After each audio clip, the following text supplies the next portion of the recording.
Good evening, and welcome to this forum. This is Bennington Tonite, and my name is Annette Smith. I'm Executive Director of Vermonters for a Clean Environment, and I'm pleased to be facilitating this discussion tonight on behalf of the Bennington citizens against water fluoridation.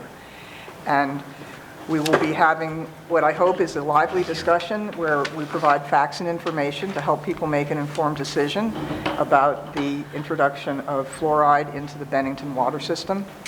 The format we're going to use tonight is we're going to have our panel discussion for about an hour, and then we will open it up to the audience, and we hope that you think of and ask good questions, and we hope you'll challenge us on the information.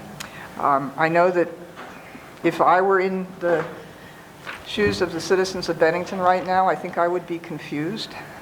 There's a lot of information on both sides, and there is no shortage of good people. Everyone is trying to do the right thing. And so we heard from good people last week who are promoting the use of fluoride in the water, and tonight we're going to hear from good people who think it's a really bad idea. So we hope that through this forum you will gain yet more knowledge so that you can make an informed decision. Joining me tonight, we're very pleased to have Deborah Moore, PhD, from currently she lives in Vermont. Deborah has been involved with the fluoride issue for 19 years in several ways. She was the lead organizer against water fluoridation in Worcester, Massachusetts in both 1996 and again in 2001. She successfully kept Worcester fluoride-free both times, and it remains so today. Since 2001, Deb has been the executive director of Second Look, a national nonprofit organization that educates on the science of fluoride toxicity. Next to her is Linda Crawford, who is a nurse from Bennington, and next to her is Dr. Alex Tenentes. He's a doctor of optometry. We were going to be joined by Mary Lou Albert, who's in the back, and she has laryngitis, so she is sitting it out tonight. Kathleen Pravetsky has come from Rutland. Kathleen is a registered nurse, too, and she has a master's degree in public policy from Trinity College at Hartford, Connecticut. She's been a lifelong community activist starting at the age of 18 when she worked to get people to be able to vote and get the voting age lowered from 21 to 18. And she was successful in working with citizens to organize a town meeting day vote initiative in Rutland, where Rutland City in particular, where residents voted to keep chloramine, an ammonia-based disinfectant, out of Rutland City's water. She believes that water fluoridation is medical malpractice and is currently working on getting the fluoride out of Rutland City's water. So she brings a very interesting perspective to this whole discussion. And finally, Jerry Albert, who is an engineer from Bennington, and we're very pleased that he can bring his expertise to this discussion. Thank you. So we're going to start first with each person giving a little background about how they got involved in the fluoride issue and what led them to sitting at this table here in Bennington tonight. So we'll start with Deb. Thanks. I want to thank all of you who've come tonight, it's bitter cold, and everyone who's listening to this forum. Can you hear me okay? Okay. Let me start by telling you what I am not. I am not a dentist, a dental hygienist, a medical doctor, a scientist, a paid public relations person, or a public speaker of any sort. Now let me tell you what I am. I'm a former longtime special education teacher, a PhD scholar in a relevant interdisciplinary field of study, an environmentalist, an executive director of a national nonprofit that deals with the science of fluoride toxicity, and I'm a concerned citizen and community activist. I owe being an activist to the fluoride mandate that happened in Worcester, Massachusetts in 1996, where I was living. At that time, I knew as much about fluoride as most other people generally do, which is not much at all. I knew it was in my toothpaste and was supposed to be good for teeth. But I also knew I didn't want a chemical added to my water, even if it was supposed to be good for children's teeth or even my teeth. I was somewhat aware of the controversy, but I never paid attention to it and didn't understand it. Before I went to the City Council fluoridation hearing back in 1996, I felt I had to convince myself that there was any credible case at all against fluoridation, as I had heard that fluoridation was only opposed by people who were misinformed or were kooks. So knowing how to do research back in the days before the internet, I went to UMass Medical School for a few hours one day to check it out, to the library to check it out. In those few hours, I had seen enough to know that there certainly was some good, hard scientific evidence that called into question the wisdom of fluoridation. All I needed to see was some good evidence to convince me that putting this chemical in the water might not be such a good thing to do. And what I determined was that there still were too many unanswered questions. Then I was angered and offended by what I saw at the City Council hearing, because what I saw was obviously a very done deal, and that the hearing was no more than a formality. That anger propelled me to become an activist and one of the leading organizers, literally overnight. Then I started to learn about the science of fluoride, about the public policy of fluoridation, about the history, about the sociology and psychology and philosophy and ethics involved, and about the medical implications involved.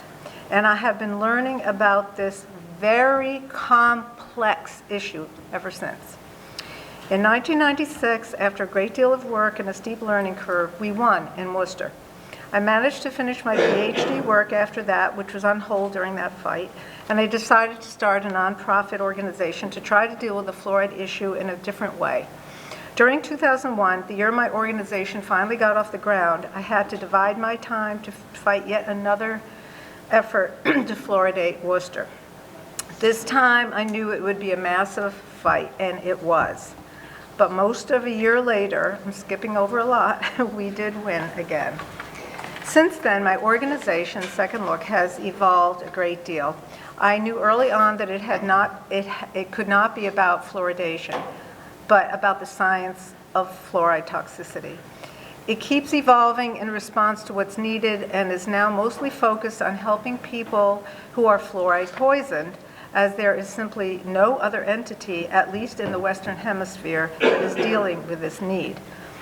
I find it curious and disturbing when proponents tell it like it's a very simple, one-dimensional, basically issue, basically all about teeth, and when they repeatedly claim that it's safe and how safe and effective it is, and that there's no credible peer-reviewed scientific evidence whatsoever that shows otherwise.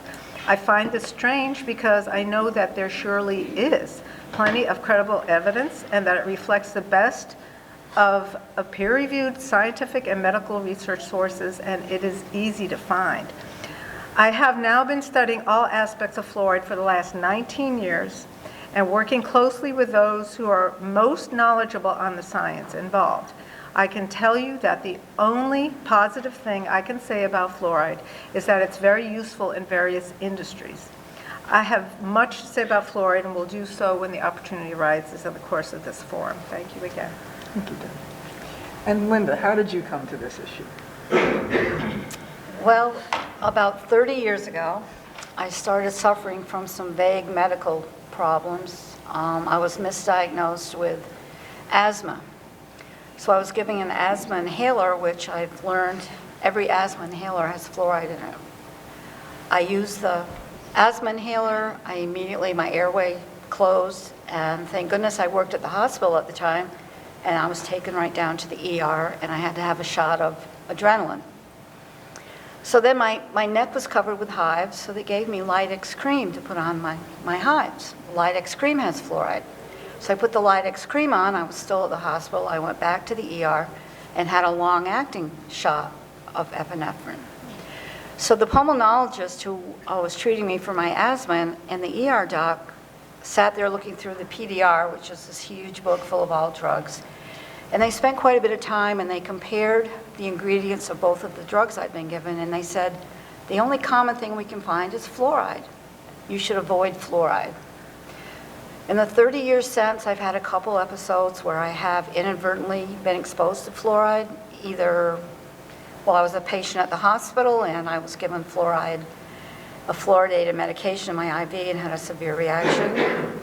And when I travel now, I call ahead and I say, do you fluoride your water? And we only vacation where we know there's not fluoride now. And I have my own way of looking at every drug a doctor orders. I don't trust anybody. And then I thought, well, what is fluoride? It's in my toothpaste. It must be okay. And I can't use fluoridated toothpaste either. So I started investigating it, and I was shocked. I mean, I felt like a lot of people probably do, that the fluoride they put in the water is natural. It's not.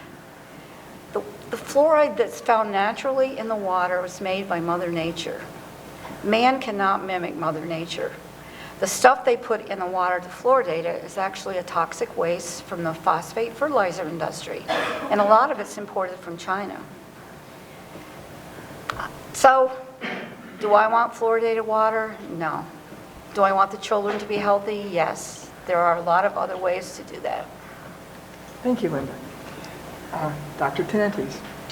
Well, thank you first for allowing me to be part of the panel this evening. Happy to see everybody here.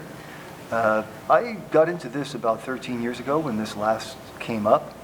I had a conversation with Mary Lou Albert, who asked me if I was interested in the issue of fluoridation of water, and I said, well, in what way? And she said, well, this has come up, and do you know anything about fluoride? And I said, well, my children have had it, and I use toothpaste, etc.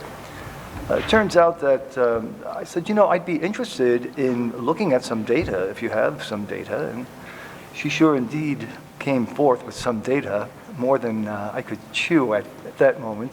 But I looked through it, and I was actually stunned and surprised by the extent to which there are inconsistencies when looking at water fluoridation. I'll elucidate a little bit later, but when you look at this issue, there are inconsistencies, and this is one of the main reasons I'm against water fluoridation.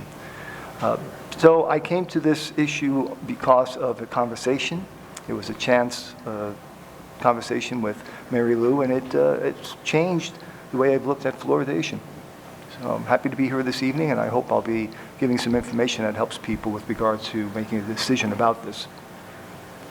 So Kathleen, you started looking at fluoride before it ever came up in Bennington this recent time. Why don't you tell us how you got involved in it? Hi, thanks for having me. I'm sorry I don't know any of you. I'm just curious before I start, how many people have already done the research and have an opinion on fluoride tonight? How many are against fluoride here? Okay, thank you, thank you. So I want to talk about common sense tonight because that's how I got into it. And in 2012, we were told by the EPA that we had to use another disinfectant in our water in Rutland, and if we didn't use it, we would be fined. So everybody got in a huff about, oh my goodness, we're going to be fined if we don't add chloramine to the water. So I did some research and I said, they're adding ammonia to chlorine? Oh my God, my mother taught me not to do that. Are you crazy? Well, they were insistent, and people got together and used their common sense and said, let's put this to a vote. And we put it to a vote, and it was voted down to the complete surprise of the political leaders. It was amazing. And then what happened, because now the leadership had to worry about being fined. So what they did is they started doing deferred maintenance on the water plant, and lo and behold, we have not had to use chloramine ever since because they were doing good maintenance practices. Surprise, surprise. Well, that's very similar to what is going on with fluoride.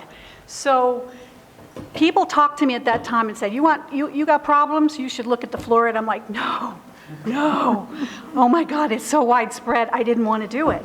Well, I was waiting for the opportunity as I was researching to when is it ever going to be a good time. And so when Bennington started this, I went to the Board of Finance, the Board of Aldermen in Rutland and said, hey, this is a waste of money. Let's pull it out of the water. And they're like, whoa, whoa. And so we started researching it. And then I got the bill of lading on the delivery because I wanted to know how much it cost for the fluoride that we were getting. And I got the bill of lading and it had arsenic in it. And I said, wait a minute, you're putting arsenic in the water along with fluoride? You gotta be kidding. And everybody said, oh no, no, no, it's diluted. So there's nothing left. And it's like, common sense tells me that, and science tells me, well, maybe you can't measure it, but it's still there. So that got me going, is what it comes down to. So I find out that fluoride is really a waste product from the fertilizer industry, and that's why it has toxic elements in it, and it's coming delivered right to Rutland with no measurement, no testing of what it was.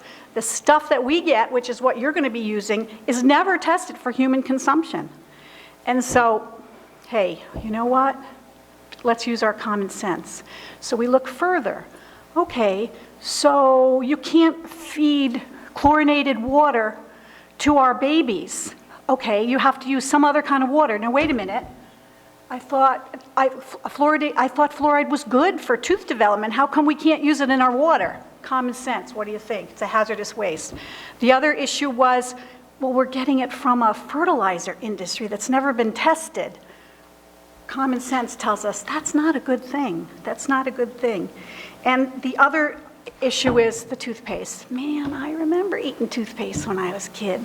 Bubble gum, all of it. Well, now you can't do it. Oh my goodness. So let's use our common sense. The science, there's a ton of science, and people have been trying to show this evidence for 60, 70 years. So that's how I got involved, and that's why I thank you for me being here. Thank you, Kathleen. And Jerry? Hey, thank you. A lot of people know me. I've been a mechanical contractor. I wasn't an engineer. Okay. I'm a mechanical contractor for the last 36 years here in Bennington. And my background is in heat transfer, but I'm certified in 2 areas by the EPA. And so I kind of just wanted to dispel some wild ideas that we're going to have a utopia scenario here that really sounds great. That is all we have to do is take some fluoride powder and sprinkle it over our reservoir, and all our children will be dancing in the streets with happy smiles. However, you know, this pixie dust doesn't exist like that. It is in fact industrial waste. I'll get into that later, but this is not crazy talk that Fluoride Alert or anybody else came down with. This is right from the Centers for the Disease Control and Prevention.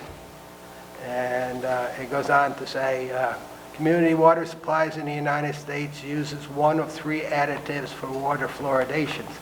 Decisions on which additive to use are based on the cost, product handling requirements, space availability, and equipment. The 3 additives are fluorosilicic acid, a water-based solution used by most water fluoridation programs in the United States. Fluorosilicic acid is also referred to as hydrofluorosilicic acid. Sodium, and then the next one is sodium perlicitate, and that's a dry additive dissolved in a solution before being added to the water. And sodium fluoride, a dry additive typically used in small water systems, dissolved in a solution before being added to the water. So this is right from the Centers for the CDC. The point I'm trying to make is that they will tell you that hydrofluorosilicic acid is a byproduct of the fertilizer industry. In order to make fertilizer, they take and they run it through a scrubber, and it gets mixed with water, and what comes out is this acid that has to be transported. Now, what happens if they just let it go? Well, anybody driving past the fertilizer plant, their car would rust and fall apart because it is an acid. Once it's mixed together, then the EPA has strict regulations on how you have to handle this. So if it's so dangerous, why not just shut down the fertilizer companies? You would think that would be an easy thing to do, but if you thought about it, if we don't have the fertilizer, we can't feed the nation. So there's a reason why we have to have this fluoride. How to get rid of it is a different story. I don't know how long you want me to go on. I think Can that's I good. respond to that? Yeah, go ahead. What would they do with it otherwise if they weren't selling it to municipalities? They would have to pay to take it away because it's a toxic waste. If it goes into the air, they pay fines. If they put it in our rivers, they pay fines. But if they give it to us by mouth, they call it a public health benefit. Doesn't make sense. Common sense for ordinary people. Look at the facts. Jerry, is it okay if I just add on to that? Sure. What you're saying? Fluorosilicic acid, which is utilized by most of the municipalities that use water fluoridation, is one of the 8 or 9 classes, of hazardous materials when transported. So the U.S. Department of Transportation has 9 classes of hazardous materials. Fluorosilicic acid has to be transported with signage that says corrosive on it because it's class 8. The sodium salt that's used in some municipalities, either sodium fluoride or sodium fluorosilicate, is actually class 6, specifically 6.1. When transported, the US DOT mandates that you have to have signage that has a skull and crossbones and the lettering poison, P-O-I-S-O-N. Okay, sorry. Okay. Now, once this acid comes into town and we take it up on the hill, it has to, there's pretty strict rules on how it's handled. And another misinformation is that this is only going to cost $15,000. $15,000 is the cost of the chemical. And so we'll get into that a little more. Right, The hazardous waste, by the way. right. The thing of it is we haven't even done an engineering assessment of that site to find out what kind of money we're trying to commit the town to. Fortunately, our neighbors to the east, Brattleboro, faced the same situation, and they had the foresight before they brought it to the voters to do an engineering study. And they go on and they looked at all the systems, and again, it came up, it's kind of redundant to say that we're going to use anything else but hydrofluorosilicic acid, because that's the only thing that is affordable for a municipality our size. Can I say another thing? I'm sorry. Go ahead. The cost analysis they're using it on the hazardous waste product. They're not, so that's why it's cheap, because we're getting hazardous waste for our money. But, Thank you. Anyways, I was, before they put their vote out to the general public back in 2000, they had an engineering study by Dufresne Associates, and they submitted it, and lo and behold, now you get all this acid up on the mountain. What do you do with it? Well, you have to put it in a containment area, which can't be, since it's corrosive, it's got to be some kind of non-corrosive material. It's somewhere in the area of a 2,000-gallon tank. So, 2,000. Jerry, I wanted to ask you, last week, there was an engineer on the panel. Yes.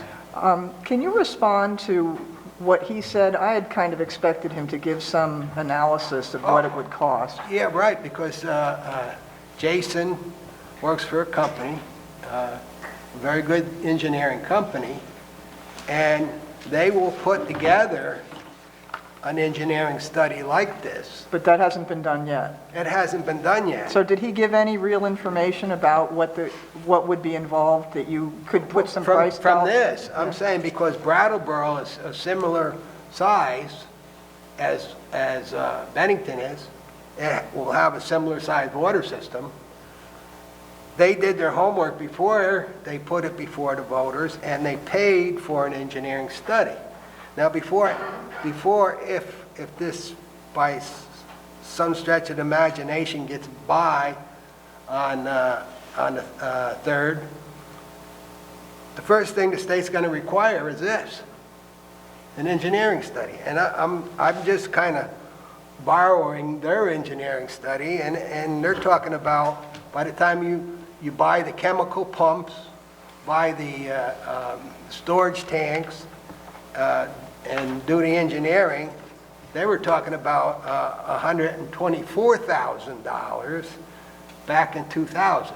So those numbers are probably higher now. I would think. Everything else then. So Jerry, we're going to come back to you, but I think that we'd like to hear from Deb now. I'd just like to say one thing. Yeah. After they did all of this, did the engineering and everything else like that, put it to the voters with an educated engineering study, it failed. And they're still not fluoridated in Brattleboro. In Brattleboro, yeah.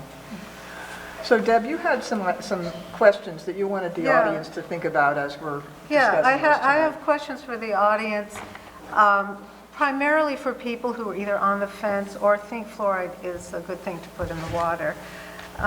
These are designed to challenge you to think about what you know, or what you think you know, or what you don't know about fluoride and water fluoridation. So, do you ever find it curious that proponents often discredit each and every scientist and scientific study questioning or pointing to any negative effects of fluoridation, no matter how esteemed these scientists or authors may be? Can you think of any substance that we take into our bodies, whether medicine or vitamin or mineral or even food, that has not been questioned and keeps getting scrutinized relative to its effectiveness and safety, especially within a 70-year span of time? Is there any toxic substance that no portion of the population is sensitive to? Do you think that dentists get training in toxicology in school? Do you think doctors get training in dental toxicology? Where do the varying numbers constantly claimed by proponents of sometimes 30%, sometimes 60%, even 80% improvement in cavities with fluoridation come from? Do you know? Do they? Also, when proponents claim that 60 countries are fluoridated, do you know where or how they get that number? Why is it that the largest review of the dental literature ever done in York, England in 2000 concluded that the studies on fluoridation on which the proponents rely most are mediocre at best, and more studies of higher quality are needed to determine the effectiveness and safety of fluoridation? Why is that? Why is it when those who promote fluoridation research some of the same things as the opponents, they come up with very different numbers or a different interpretation of results? For example, this often occurs when proponents invoke the 2006 National Research Council report on fluoride toxicity. They will usually state the exact opposite of the panel's findings, even after the chair of that panel made an unqualified statement to correct this twisting of overall conclusions. How would you feel if you read in the paper that Bennington was requiring all residents to consume aspirin, the wonder drug, because it could prevent heart attacks and headaches? Do you think it would be a good idea to put this required aspirin in the water supply? And aspirin isn't even a prescription medication, by the way, as is fluoride. Do you know where the chemicals used for fluoridation come from and what they contain? How is it that after years of proponents publicly denying that the fluoridation chemical is an industrial waste product, that is now admitted on their own websites, just as we've been saying, albeit being represented as a byproduct, not an enormously toxic waste product? Do you know what fluorosis really is and about its growing prevalence in fluoridated America? Do you know how much it costs to cosmetically repair a fluorosed tooth, even a mildly fluorosed tooth? What if you found out you were allergic to fluoride in the water after it was put in the water? How much time have you taken to study all sides of this debate to make an informed choice about a chemical that will accumulate for years inside your body? I'm hoping that you'll think about these questions using common sense and basic logic and open your minds to some focused thought and research on this matter. I'm hoping that if these questions and your research raise any doubt at all in your mind, you'll trust your intuition that maybe we shouldn't be doing something we might regret later. And I'm hoping that you'll ultimately agree that if there's any doubt, leave it out. Thank you. That raised some interesting questions in my mind, too. The idea of putting aspirin in the water and it's not a prescription medication is it's a very interesting corollary. Last week's program I found caused some confusion in my mind about some of these topics, so I thought we could discuss some of the things that were said that might help to lead to less confusion on my part and other people's. So the idea of fluoride being a naturally occurring substance that is being added to the water to boost the natural fluoride, which is what's on your ballot, very poorly worded in my opinion. However, if you want to use it topically, you need to get a prescription. However, what I heard said last week was that it is not regulated by the FDA. So who regulates fluoride? And why is it that sodium fluoride is a prescription medication, but that it's not regulated by the FDA? I'll take that. Okay. Nobody. The EPA, all they're concerned with is how much comes out of the out of the tap, no, out of the sewer treatment plant. They just want to make sure that everything is copacetic there, okay? They don't regulate what's going in. They consider fluoride a water contaminant, and they have been taking this back and forth for quite a while on what to do with it, and we're still waiting for the studies that they said should be done, and they don't. Why could that be? So nobody regulates fluoride. And I just want to say about fluorosis. Fluorosis as a cosmetic defect versus an adverse health effect, well, that's the discussion they've been having for a long time also, and politically they got to talk about it as a cosmetic defect. But common sense again, if it's showing up in the teeth as overexposure, what do you think it's doing with the rest of the body when we're drinking it? Little children getting the same stuff as big athletes and laborers. Did I answer your question? I think I may have to hop in a little bit here Okay. as well. I asked a question at the forum last week, and basically it dealt with this. I said, if, when prescribed, because by mouth, fluoride is a prescription-only substance, and when taken by mouth and prescribed, it has a prescription written by a dentist and a doctor, or a doctor who has taken the liability and responsibility for the outcome. And that substance, which is pharmaceutical grade, by the way, is not FDA approved. It's an FDA unapproved drug. You probably know by now. Fluoride is not approved by the FDA. Why would we want to put something into the water system where there is no prescription, there is no authority or somebody taking responsibility or assuming the liability, and there's no dose control, and the liability and responsibility has sort of bounced around. It's gone from the doctor and the dentist, who basically have studied for many years to become individuals who have that prescription writing authority. You don't really just want to give up that authority and allow a substance that by mouth is prescription only to go into a mouth, just using a municipal water supply as a vehicle to get it there. The other thing is, and the answer revolved around the responsibility. I believe it was the young lady from the, at the end, who was from the Vermont State of Public Health, I think. I think she was the oral health expert for the state. Yeah, she Robin said, Miller. okay, she said something about the EPA, not the FDA, has the supervisory capacity for water. Well, what has happened is the doctor or the dentist no longer has the responsibility for the fluoride when it goes in your mouth, when it's coming out of a tap, as opposed to when it's in your mouth in a tablet form, which is exacting in dose based on the age of the individual who takes it. So a 1/4 milligram tablet of sodium fluoride is given to a child at 6 months to 3 years of age. A 1/2 milligram tablet is given to a child who's 6 years or less, up to about 3, down to 3. And from 6 to 16 years of age, you basically are given 1 milligram dose.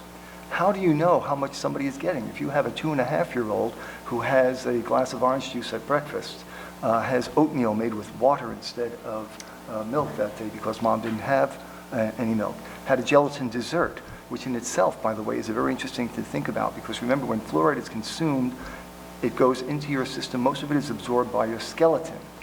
And fluoride is ubiquitous at this point. It is not just a very focal thing. It's all over the environment. We know this because when you put it in a municipal water supply, the money that the municipality uses to fluoridate that system is mostly going down toilets, drains, on your car, in your garden, in your laundry, on your dishes, on your floor, and your pet's dishes, okay?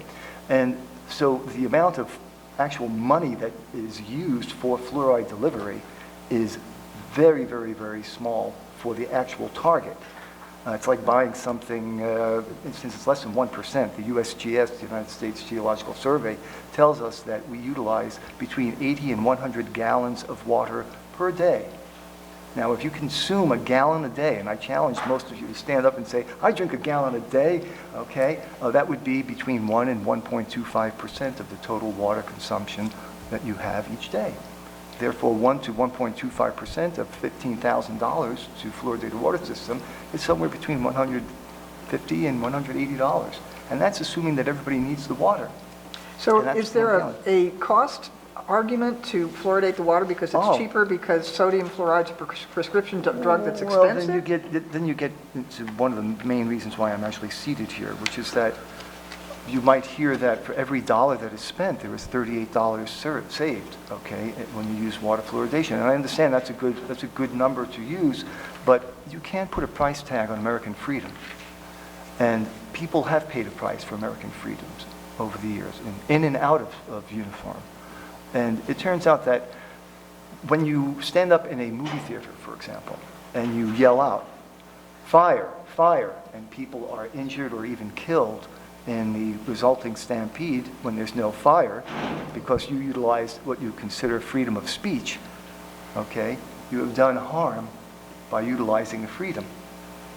Well, the same thing happens when you have individuals vote on any issue, any health initiative that involves water fluoridation, because what you wind up doing is you're taking your freedom to vote and you're trumping another person's freedom to control what goes into their body. The state of Vermont has always been in the forefront when it comes to personal freedoms. Okay? The United States of America has always been in the forefront of all personal freedoms and other types of rights. Okay? From religious freedom right on down to what you do with your body. So we want to understand that when you're looking at this issue, you have to look at it from the point of view that it's a very, very nebulous issue. It has a lot of inconsistencies. The EPA, for example, we were talking about the kicking around of the responsibility. It goes from the doctor and the dentist when you're taking it by mouth to the FDA, who says, no, we're not responsible because we didn't approve it. It goes to the EPA. The EPA actually got this in 1974 with the Clean Water Act. And the EPA says, we're not responsible if you have water fluoridation because it's not mandated, it's voluntary. And the reason it's voluntary is because if 50.1% of the population votes it in, 49% plus is medicated against their will, okay? And because it's not put in the water to improve its flavor, but is actually put in the water system to mitigate a particular medical condition, dental caries, it becomes a medication. It's a drug. But as a It's used prescription drug, it's actually a very inexpensive drug. It's $4 for a month's supply of sodium fluoride tablets at your local CVS here in Bennington, regardless of dose. So it And is- that's without insurance. That's a cash price. Most of this substance is actually going to be covered by the Right, Dr. sure. Dinosaur that a lot of individuals who are in lower economic groups, sorry. No, lower- no. They're going to have that covered. It's really the dental care that is the problem here. There's something that I'd like to state here. It says here, this is a beautiful letter from a wonderful individual on the Bennington Oral Health Coalition, the group that's brought forth this initiative. Her name is Grace Winslow. She's an RN, a BSN, and she wrote this to a newsletter, which is called Connecting. It's for the Bennington County Child Care Association. This is for January, February, and March 2015. This sort of stuff's not been out there, and I wish it were out so that everybody could look about this and talk a little bit more about what we're doing. So what they're up against is this: the schools in Bennington have had no swish and spit program since May 2013. Okay, that's one admission here. We have had no dental hygienist in the middle and high schools for about 3 years. How frustrating it is for these well-meaning people who have to deal with these issues and see these patients who have marked dental decay. But again, we have to reiterate, there's no price on American freedom. As bad as this sounds, water fluoridation is not a substitute for good dental care, professionally supervised oral health is really what you have to go. That's the way you have to go. So when we look at the whole idea of water fluoridation, you're not going to improve the outcome of an individual by using something that is not a slam dunk. So the reason I'm here is to tell you it is not a slam dunk. Fluoride is not an essential nutrient. There is no specific health condition that is a deficiency of water fluoridation. So If you have scurvy and you take ascorbic acid, you have 100% cure. If you have rickets, you take vitamin D, you got your cure, 100%. You have dental caries and you have water fluoridation, the ADA, by its own, most likely, in my opinion, inflated numbers, is somewhere between 20 and 40% reduction according to their studies. So that's a 60 to 80% non-reduction of the problem that you're trying to mitigate with this water fluoridation initiative. So it does not seem to me to be the way to go. You have to take care of what the problem is. Put the money where the mouth is. If you have problems and you know where they are in this town, for example, there have been statements made that 2 of the 4 top schools for dental decay in the state of Vermont are from Bennington, the Bennington schools. There are top 10 schools for dental decay based on the Oral Health Keep Smiling Vermont 2013-2014 report that are from fluoridated communities. There's schools that are from fluoridated communities. We know that baby bottle tooth decay, for example, is 3 times more prevalent in poverty than it is elsewhere. That's right. So you know that regardless of fluoridation level, therefore fluoridation in water does not really affect baby bottle tooth decay, which is mostly those young people that we're hearing about, people who have these bad teeth, okay? So it's a very nebulous issue. It's got a lot of inconsistencies. Why would you want to put something in the water that has no supervision, needs exacting dosage when it's prescribed? And why would the EPA allow you to put in your water additional fluoride when it is, as noted, a contaminant? Now, here's the number. Remember this number. If you look at the annual report, the town of Bennington, the amount of background fluoride that we have in our municipal supply right now is 0.11 parts per million. Okay? Per million. You have to times that by 1,000 to get to parts per billion. What is that, parts per billion? It's 110 parts per billion. We know that the toxicity level of fluoride, because it's an extremely active substance, Right. it really reacts, and I'm sorry to go on a little long here, but I'm almost done, I promise. It's a very reactive substance. and its toxicity level is between that of lead and arsenic. Now, lead and arsenic, as you know, are not exactly the sort of things you want to sprinkle on top of your pasta.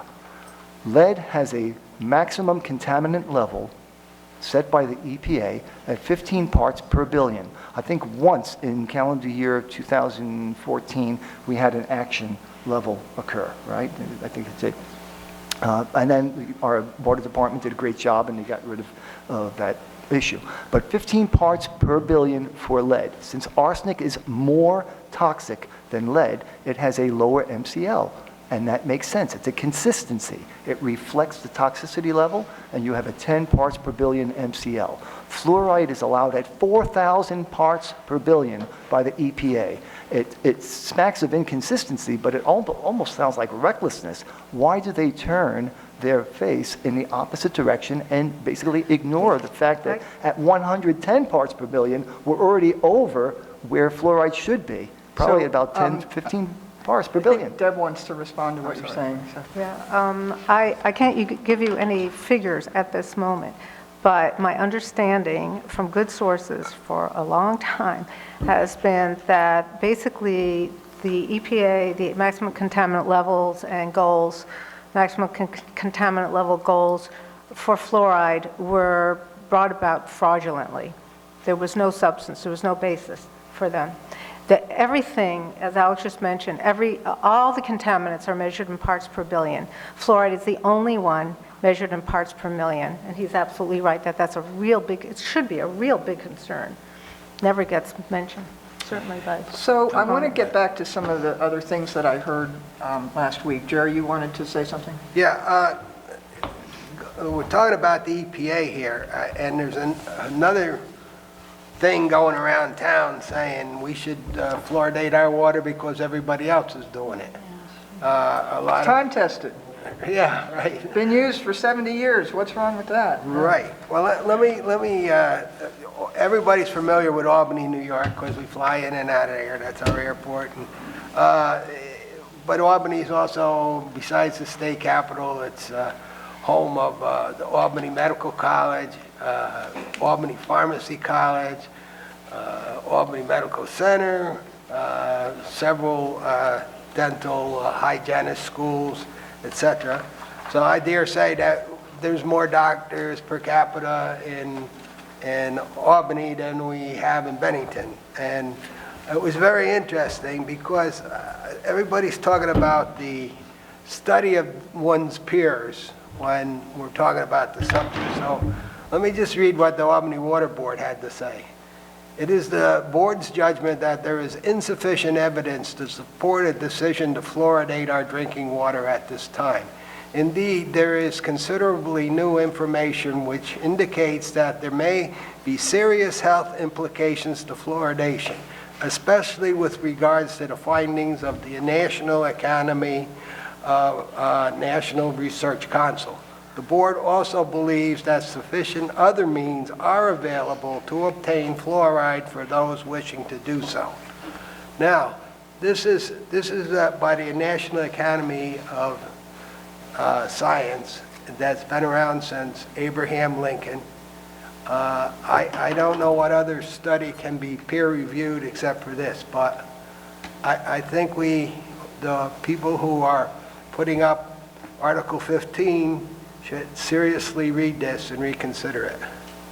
So one of the things, again, I was a little sort of puzzled by last week was the discussion about the role that putting fluoride in the water has in terms of saliva and coating the teeth with saliva.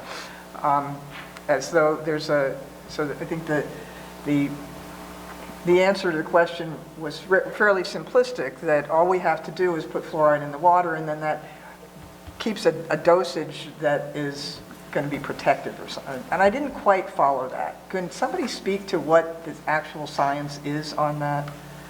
Most of what, I'm sorry. Well, there have been several studies recently, within the last decade or so, that have shown that that's just basically a myth. That was one among several of the myths that proponents have concocted to explain why fluoridation works. And it's changed over the years, but what's happened is people who are now still promoting fluoridation, they're not up on the changes. They don't even read their own dental journals. And they're just sort of saying what they learned when they were in school or something, and they're myths. They're not accurate. And that's just the way it is. There are several studies, I mean, from the CDC itself said in 2001 that saliva, the concentration of fluoride in ductal saliva as it is secreted from salivary glands is low. And this concentration of fluoride is not likely to affect carcinogenic activity. And they have, because it's the CDC and the CDC pushes fluoride, water fluoridation, they have sort of an explanation for that, but it doesn't even, in their own words, it doesn't even make any sense. It seems bogus to me. I'm sorry, I have to talk again. Are you finished? Okay. Sorry. Oh, sorry. You know, medicine is so compartmentalized these days. You go to a cardiologist, you go to a diabetic doctor, you go to the dentist. Right. What's happening here is dentists are looking at their area of expertise. That's correct. And that's about teeth. And that's right. what they're experts on. Exactly. So what's going on in the body is never addressed, never That's right. addressed. We know fluoride goes to the teeth. We know it can be applied topically and it works well. But fluoride also goes to the bone, but it also goes to the pineal gland, and that is what makes me crazy, because if you know about the pineal gland, it actually has, when it has fluoride, there's more fluoride being stored in the pineal gland of our children. That takes care of circadian cycles. That takes care of sexual maturation. That does a lot of things, and it's That's right. absorbing fluoride and becoming calcified. So the studies are there because Sarah Vos absolutely, when she came to Rutland, said, yes, that is valid, that is happening. And it's like, could the dental industry please look at what is happening in the rest of the body? Calling it a cosmetic defect when it's going to your bones inside your body and causing arthritic symptoms, or going to the pineal gland and maybe causing early maturation of young women. Come on, just you have to look outside of the box, and that's the holistic view of healthcare these days, which means you have to take care of yourself, because if you go to all these doctors, they all have their expertise, and nobody, very rarely, looks at the whole body. I had to say that. There are many, many symptoms that are associated with basically fluoride toxicity in the body. I deal with people all the time who are fluoride poisoned. There are many, many sources of fluoride. Fluoridated water is only one. If the only exposure we had to fluoride was from the fluoridated water, probably wouldn't be so bad. You'd have to wait a long time in your lifetime before you started feeling the effects. The problem is there are lots and lots of sources of fluoride that come into people that are much more important. I mean, they're bigger than what you would get from water. But what happens is when people are sensitive, become hypersensitive, when they're fluoride poisoned, they become hypersensitive. When they're hypersensitive, then the fluoridated water is a big deal, because they can't get away from it. You're cooking with it, you're washing with it, you're washing your mouth with it. It's completely ubiquitous in your life. Water is, and so you can't get away from it. So I deal with people all the time who are fluoride poisoned and super hypersensitive. I'm sitting next to one right here. So what happens? What do you do? Excuse me, it's in your beer and your wine too. That It's is a in travesty. everything. It's in all your food. It's in your cereal, because cereal was not always dried up little things. It has a batter. It's made with fluoride. And when it's dried, when it's processed, it is concentrated. It becomes concentrated. Nobody ever pays attention to that. It's on pesticides. It's in pesticides. So what does Linda do if Bennington votes to put fluoride in the water? And what do people who currently don't know if they have a fluoride sensitivity, how do they know? Well, they'll know, because right after the fluoridation starts, they will find out. Well, it won't be my community anymore, because Right. I can't go to Dunkin' Donuts, get a cup of coffee. I can't even buy vegetables at Price Chopper because they missed the That's right. veggies continuously. Now, last week I heard that somebody say that you could use reverse osmosis. And I understand that maybe gets out 80% of it, and it also removes some of the good minerals. It can get up to 97% out, but if you are highly fluoride sensitive, it's not enough. It's not enough. Excuse me, only the rich can afford reverse osmosis. Restaurants won't use it. Well, Well, the issue there is that when you pay a water bill, you expect to have the purest substance coming out of your faucet that your payment can give you. And there are, again, inconsistencies when somebody takes the responsibility to write a prescription for fluoride that goes into your mouth. They are basically doing so knowing your personal health history. There are people who have renal insufficiency. If you have a kidney that's not a kidney problem, your kidneys are not functioning properly, or only have one kidney, it's quite possible that fluoride can build up significantly. So it fast. bioaccumulates. Well, it bioaccumulates for sure. This is what happens. This is why earlier I was trying to point out with the gelatin dessert that's made, that in itself is a source of fluoride. One of the things that people rarely think about is the amount of fluoride, and this is significant. Remember this. There is much more fluoride in lower grades of tea, the dark teas, which are allowed to stay on the plant longer. They're made out of older leaves. So white tea, which is like buds and young, has lower amounts of fluoride, but the longer the leaf is on Camellia sinensis, the tea plant, the more fluoride it absorbs. It has quite an affinity for it.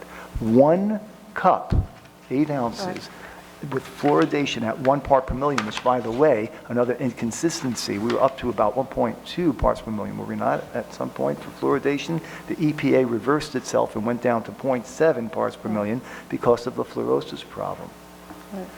That is the equivalent of saying, oops. You don't want that happening when you're putting it into your water. Okay, it's one of the things you need to stay alive.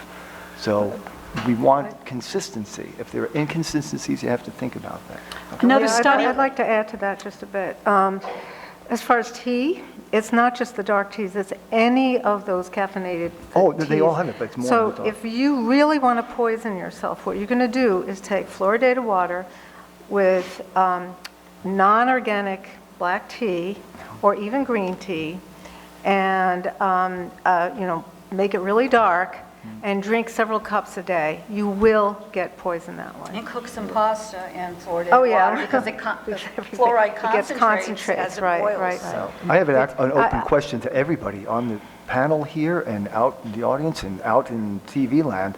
Why is fluoride by mouth no longer in the physician's desk reference when otic, ophthalmic, dermatologic, gynecologic, and psychiatric meds is still in the PDR? The last time this came up in Bennington, I brought a sheet, a photocopy of the PDR page dealing with oral prescribed fluoride that had the box that said, under no circumstances should the recommended dosage be exceeded.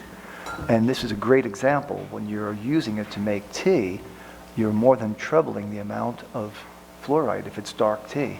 And dark tea is used in the cheap tea bags, and people who have less money are going to buy cheaper tea. So if you've got a 10-year-old son who's helping dig post holes on an August afternoon, he might be banging down a fair amount of this stuff. Okay. Kathleen, you wanted to say something? Yeah, one of the latest studies come out is about kidney stones actually are composed of fluoride that they're finding now. So it's, another serious side effect for people that I'd have like to kidney make stones one- and have to pass them. I've been waiting for a point of time to make one point that I think is really, really, really important. And that is, Alex already mentioned about the bioaccumulativity of fluoride. It is a bioaccumulative toxin. It's a poison. And the argument that when it's put in the water is the concentration is so low and it's just, there's no problem. You'd have to drink, 4,000 gallons, whatever they say, of water to get toxic from it. That is a totally bogus argument. It is bioaccumulative, so a very small amount is going to accumulate in your body. 50% stays in your body, 50% comes out of your body. Over time, it accumulates in your body. It doesn't matter how dilute it is when you drink the water. That's just a fact. And it's very Never reactive, meant too, to- isn't It's it? very reactive, which means it can combine with other things. It's a synergistic agent. It can combine with other chemicals inside your body and outside of your body. One of them that it readily combines with is aluminum.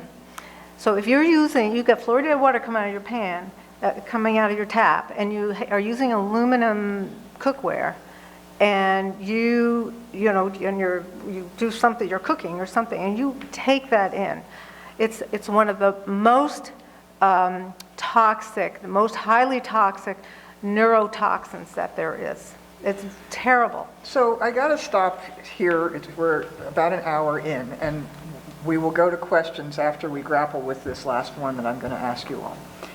We watched representatives of the local hospital, of the state health department, our state toxicologist, doctors, chiropractor, well-intentioned, good people, pretty much say fluoride is good, and there's really, one of them did say that it is reactive, but how do we help the public grapple with this complete disconnect between what you all are saying, and there are plenty of studies, this is not an area which is short on studies, but how is it that our state and local health providers don't seem to read the same studies that you do?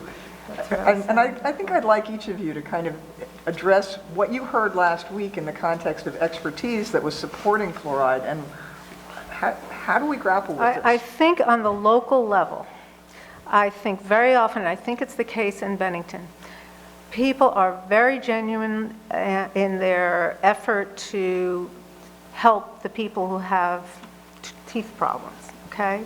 That's where the focus is. And most of these professionals, they're really busy people. They're busy people. They don't have time to do the kind of research I've been doing for 19 years. They just can't immerse themselves in it.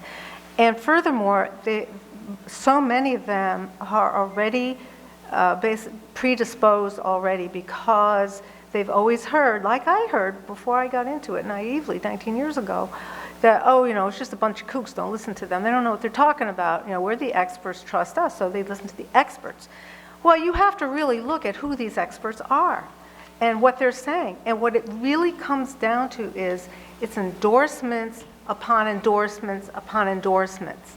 If you really look into it and you look into the endorsements that some of us have, there's no basis there. It's not like it's based on scientific study. It's just endorsements based on other endorsements, and they get recycled and recycled and recycled. The studies that they said, there's thousands of studies saying how safe and effective it is. Those studies are, the studies that there ever were actually, are based on many times on sodium fluoride, pharmaceutical grade sodium fluoride. There's never been any safety studies, health and safety studies with hydrofluorosilicic acid, which is put in all of, most 97% or something of fluoridated communities. There just hasn't been any. So when they say it's safe and effective, that's bogus right there. It's not true. So Linda, Annette? we'll get to you, Jerry. Okay. We're just going to go down the end. Oh, okay. So Linda, you're a nurse in this community. How do you, they're good people. We're not saying anybody's a bad person here, and they sincerely seem to believe that fluoride will help reduce tooth decay, where the studies don't support that. So what do you make of it? Well, as a nurse, when I gave a medication, if somebody said to me, what is this? And I encouraged them to ask, I would tell them, and they'd say, well, I really don't want to take that. And I'm talking, a long time ago. I always felt that the individual had the right to choose what they put in their body. So I said, you don't have to take this. And I believe that everybody has to give their consent to receive a medication. I mean, it's like forcing me to take something I'm allergic to. And I mean, fluoridated water came to be about 70 years ago. Its time is over. In the 60s, we added fluoride to toothpaste. We have over-the-counter products that have fluoride.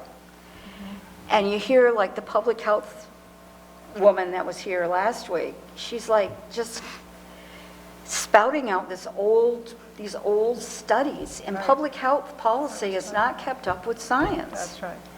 So, Exactly. as a doctor of optometry, what's your take on this? These are colleagues, and I respect my colleagues. I appreciate their passion and dedication with regard to this issue. Of course, I disagree with the avenue they're traveling with regard to this. I cannot really speak to why they are doing that, what they're doing. I cannot speak to the fact that en masse they're in lockstep on this. I find that hard to believe. I'm of Greek descent. There's a great saying that if you get 4 Greeks in a room, you'll have 5 opinions. So it's very hard for me to believe that everybody will be on the same page. Right here I have, I think, 4 or 5 out of the 24 pages of the fluoride-free dentists in the United States who care for patients who don't want any fluoride. Okay, and there's such a thing. So it's not everybody in agreement. Dr. John J. Warren, a DDS-MS, Stephen M. Levy, DDS-MPH. And this is 2003 from the Dental Clinics of North America, a paper written called Current and Future Role of Fluoride in Nutrition, has this statement in it. Current evidence strongly suggests that fluorides work primarily by topical means through direct action on the teeth and dental plaque. Thus, ingestion of fluoride is not essential for caries prevention. This is just one of the many, many papers out there saying that topical is the way this works, systemic is not necessary. And so that's why there were these inconsistencies. Fluoridated communities with dental problems. Baby bottle tooth decay, not responding to it. There were many, many issues there. I can't speak to why they're all together. All I know is that if you look at what's happening community to community, nation to nation, as time goes on, you're not building a body of evidence that supports fluoridation, but rather the opposite.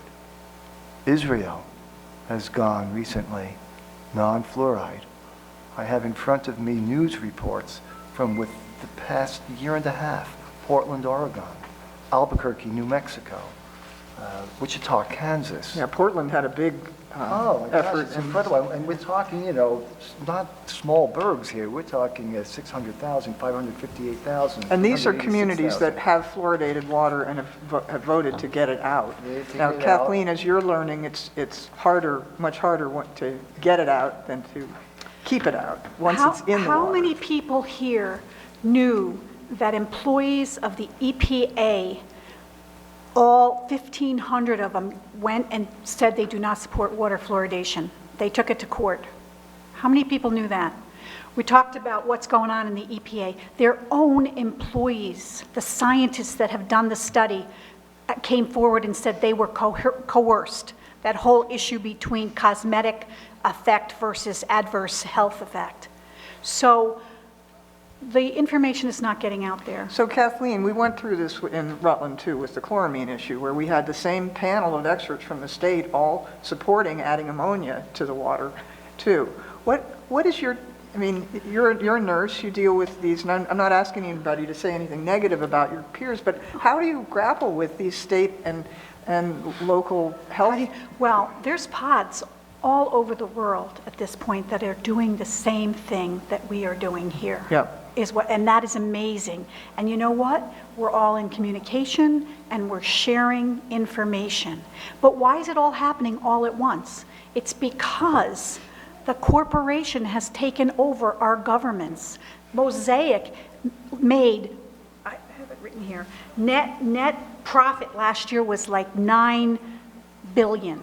Mosaic is the phosphate fertilizer. There's money in this. There's big money. Dallas leadership just voted to spend $1 million over the next three years. It's all about the money, folks. And if they can get money for hazardous waste that they would have to pay for to get rid of, what do you do? as far as what you're doing here, to have reporters here and the television, that is fabulous, because then people can vote and see on their own what's going on. Because let me tell you, in Rutland, it's tainted. What has gone on here, and I have a video of when Dr. Harry Chen and Sarah Vos came, so if anybody wants a copy of that, I'm willing to share it, especially with the opposition. I mean, the opposition here, or the pro-fluoride people, wouldn't even put the scientific studies on their Facebook page. So, you know, I don't know. Like I said, the only thing that keeps me going is the community, and that we're getting bigger every day. And, you know, we have science behind us. You just have to look beyond teeth. You have Jerry? to look beyond teeth. Okay, yeah, what I wanted to say earlier, well, ladies and gentlemen, I've been listening to you for the last 12 years, and you have me convinced.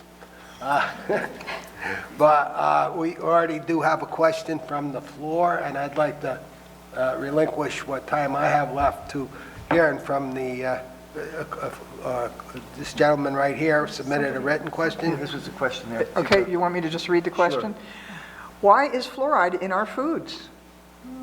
And our beer. I can answer that. I can answer that. It's there. Okay, it's in produce as a result of pesticides that go in produce.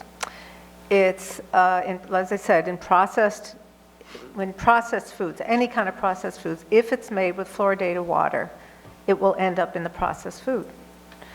If it's coming out of your tap and you're making your spaghetti or your rice with it, it's going to concentrate in your spaghetti and your rice. There's lots of ways that it's getting in your food. And also, it's an issue for pets, too. Oh, absolutely. Pet food is enormously high in concentrations of fluoride.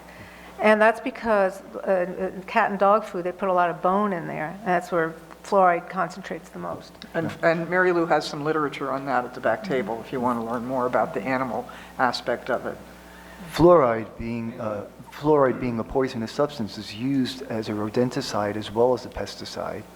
And one of the fluoride-containing pesticides that's used is called cryolite. Right. Cryolite That's is used on crops, and one particular crop that really seems to have quite an affinity for it is the grape. Right. So when you look at some of the lists of fluoride-containing beverages, you will see that grape juice is extremely high in fluoride. In fact, white, and I wine. can't explain this, but for some reason the white grape seems to be higher than the dark. So, for example, one sample on one list that I saw was, I guess, a Gerber product. It was white grape juice from Fremont, Michigan. By the way, Michigan is where the first fluoridation occurred in Grand Rapids in 1945. But the amount of fluoride in that product was 6.8 parts per million. We're looking at somewhere about 0.7 parts per million for water fluoridation standard in this town if it's utilized. So you can imagine how much more fluoride than the recommended dose that's not supposed to be exceeded when it's pharmaceutical grade you get in a glass of white grape juice if you're a 2.5 or 3-year-old. Oh yeah, I'd like to say something. Okay.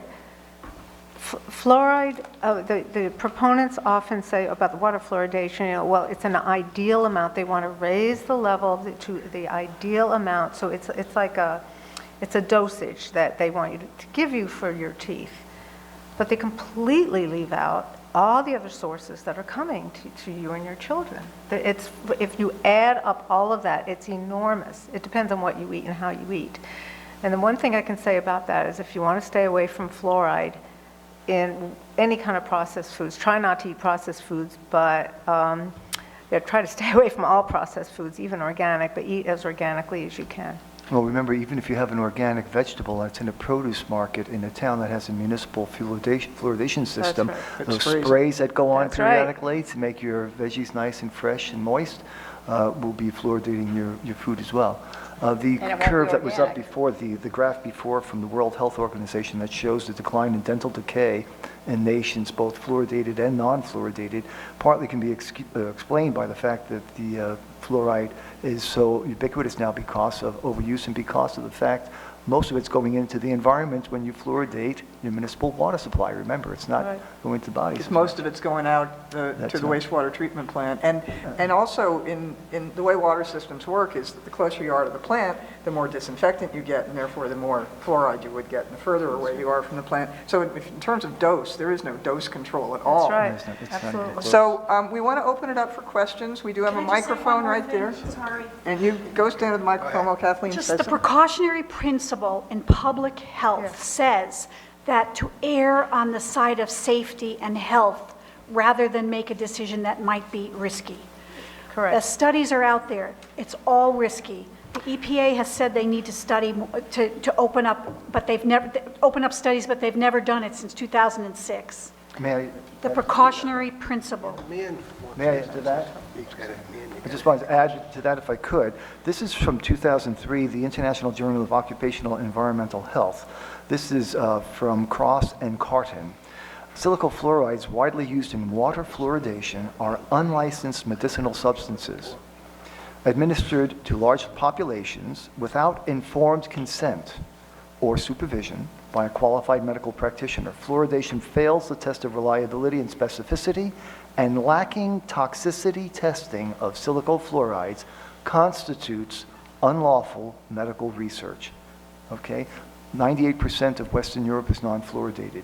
In some of those nations, 5, they recognize the freedom of choice to the point where they allow the citizens to take fluoride by mouth, by choice, with their salt. It's a fluoridated salt program in Austria, France, Germany, Spain, and Switzerland.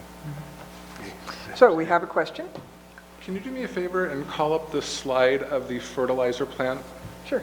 My name is Joey Culkin. I'm running for a seat on the select board, and I'm just trying to get as much information as I can. And this actually And this says is- sodium fluoride, and Right. it should say fluorosilicic acid. So just from a common sense point of view, 3 types of fluoride, one of those 3 would be used for our water. Yeah. Would all 3 of them originate starting All with 3 of that? them, yes. So that's what it starts as, byproduct from that. Yes. It is And it ends up- also, one thing that nobody said is that, I don't think, is that all of it, sodium fluoride, sodium fluorosilicic, and hydrofluorosilicic acid are all contaminated with whatever's in the ore, which can be arsenic, there's quite a bit of arsenic in it, lead, mercury, beryllium, whatever's in the ore. And those things are also bioaccumulative. But what I guess I'm trying to get at, what you see in that photo right there, this is what it starts as, and it ends up in our mouth. Well, actually, if it In were your to go body. out the stacks, then it would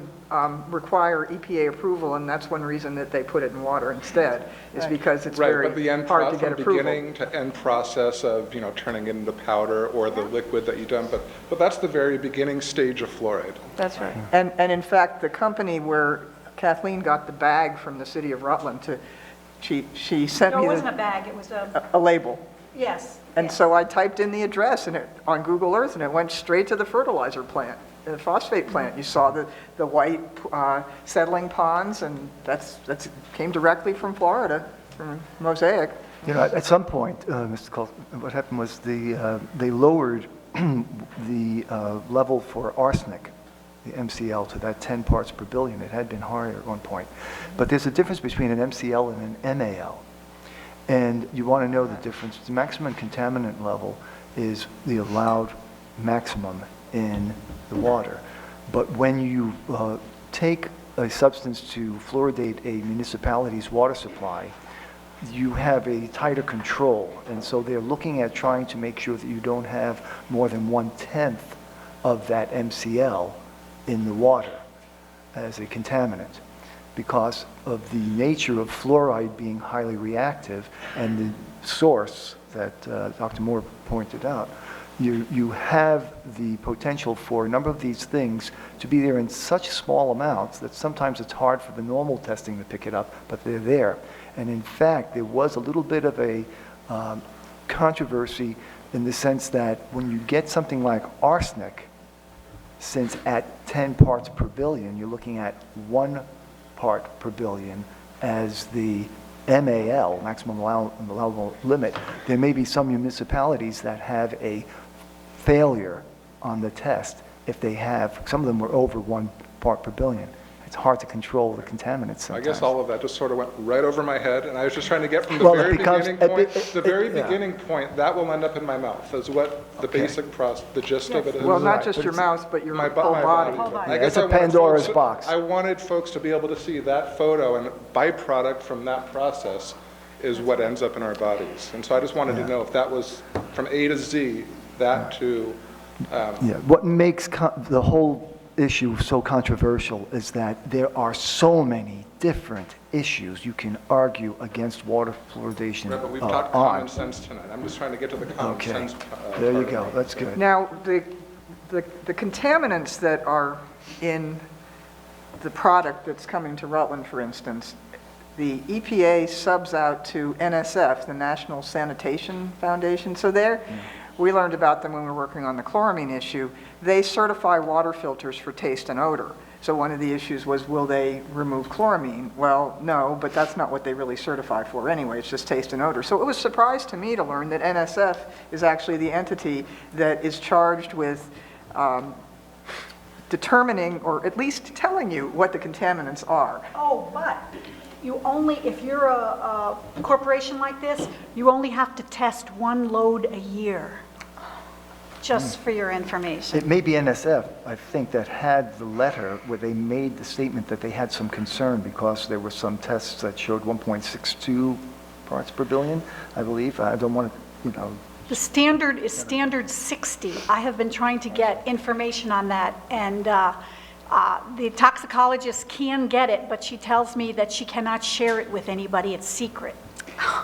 Oh, if you're a regulator, she said she can get it, but she can't share it with Share it, anybody. She has to correct. check the box that says she can't share it. Right. And that's the So, we're standard working on for, that. that's the standard for this, Water contaminants. Water contaminants, In drinking water. so more questions? We ask you to come to the microphone because that's helpful for the television. Well, my name is Paul Rustino. I've basically been living in Bennington since 1963. But after looking at all this stuff, I finally decided to put words to paper. And I also have some questions. But this letter to the editor hasn't hit the paper yet. But I titled it Fluoridation Freedom of Choice. And I've been to meetings, watching Cat TV, reading the newspaper, and going online to better understand the issue of water fluoridation. I've seen that the community of this town of Bennington has basically drawn battle lines, each trying to convince the town select board what they need to do.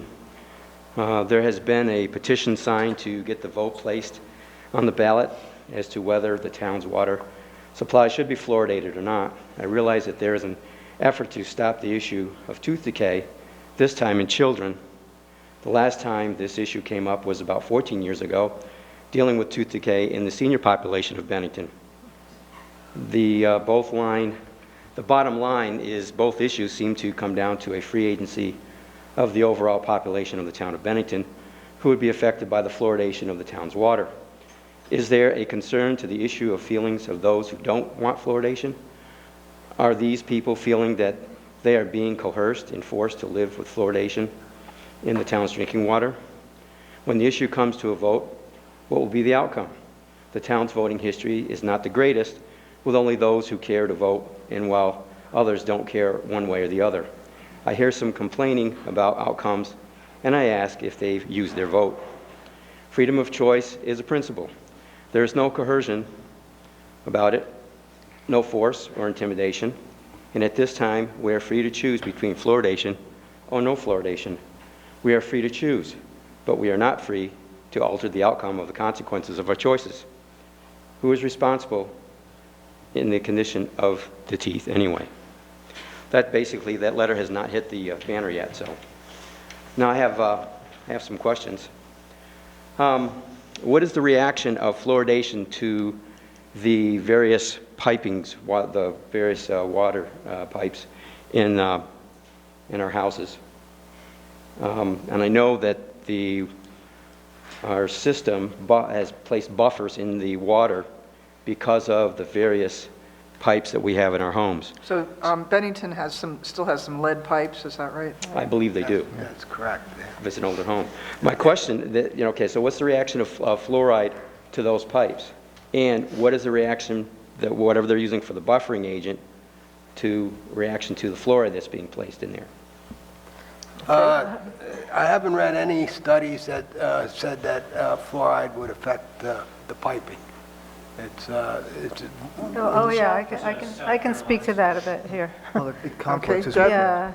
Yeah. Usually what they put in, I think is a buffering agent, at least to my knowledge, is sodium hydroxide, which is Drano, basically. So along with, it's a nice little cocktail that you're getting when you turn your tap on.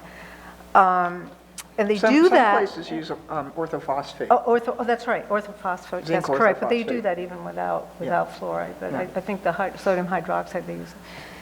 Well, they do that because it is extremely corrosive, and it will corrode the pipes all throughout the whole system.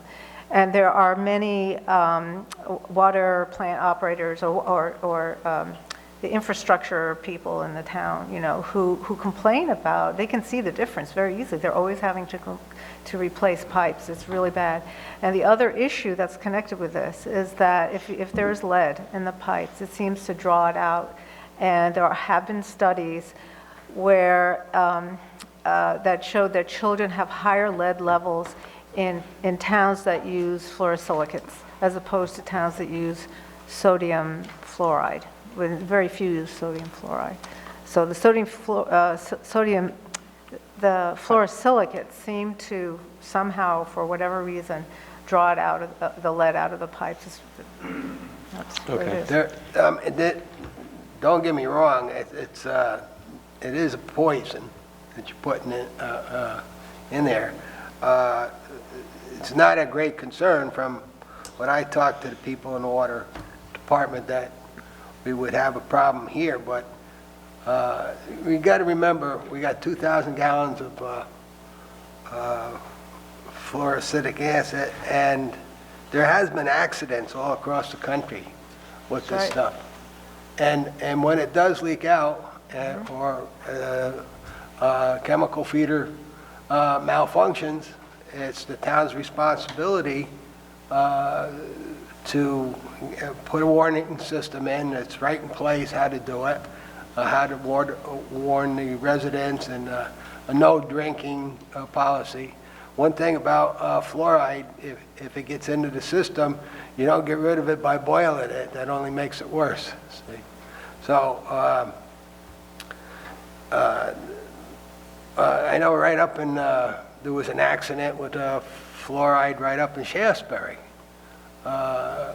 Back, it's a while back, but they had 20 people got over-fluoridated, and they had to go to the emergency room and all 9 yards.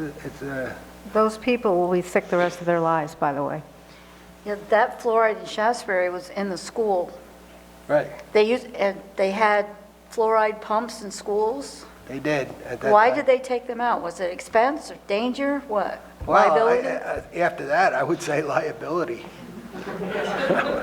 Well, water disinfection is very complicated, and so when you add one thing, you can change other things. pH is something that's very important in water disinfection. And so when you're adding fluoride, that may be more corrosive, so then you may need to add more zinc orthophosphate or sodium hydroxide. Sodium hydroxide is often used to adjust the pH. You're getting into more and more chemicals as you are adding more and more chemicals. That's right. That's So right. we saw this in the Champlain Water District, which uses chlorine, fluoride. They have now added ammonia. They actually use 8 different chemicals. And, every one means you have to add, the sodium hydroxide had to be added because of adjusting the pH. So it's a good question, and again, it's one that err on the side of the precautionary principle would seem to be a good answer. Then the other question I had was, someone else said, we just don't use the water to take care of our teeth. And the only thing I thought of was, okay, if you water your lawn, you're going to basically build up the amount of fluoride that's in your lawn as well. Gardening, Groundwater? vegetable gardens, if you're watering your vegetable gardens. That's a contaminant that's going into the environment. And remember, it's bringing all those other contaminants too. They're real. The arsenic, lead, mercury, all that stuff is in it. Builds up. One thing that goes along with this is material safety data sheets, and the EPA requires this to be on site for the safety and health of the employees that would be working in the filtration plant. And it tells you exactly what it is, and then it goes on, it says corrosive to skin, eyes, mucous membranes through direct contact, inhalation, ingestion may cause severe irritation and burns, which may not be immediately apparent. Handle with extreme care. And it goes on, it tells you how to, it may cause fluorosis. Fluorosis is characterized by skeletal change consisting of osteosclerosis, hardening of abnormal density, et cetera, and then it goes on to tell what protective gear has got to be on site. You need gargles and respirators and headgear and protective shoes and clothing. So it's not, it doesn't come to your treatment plan as a benign product. It's going to be a dangerous chemical that arrives here, and it's up to the expertise and the training of the operators to make sure that it's kept safe. Do we have any more questions? Invite people who are in favor of fluoride. This is your chance to ask some hard questions. I have something else to say. Go ahead, Kathleen. Is it Article 13 that is on the ballot? Article 15? 15. I think that was very designed, it was designed to favor the use of fluoridation. To call it a natural product and say, yes, do you support this natural product? Right. Just automatically the public is being misled. So I'm very sad to see that. Very sad to see Well, that. Kathleen, you're not from here, but Does somebody have I'd the like to- language?